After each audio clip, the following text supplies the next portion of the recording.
Ang kwento sa likod ng kantang The Garden.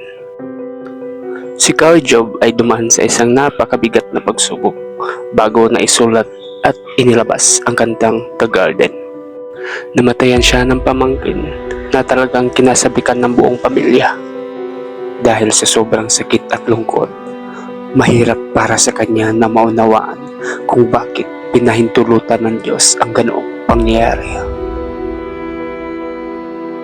Habang siya'y nagdadalang tao rin noon, lagi siyang naglalakad sa kanyang hardin sa bahay.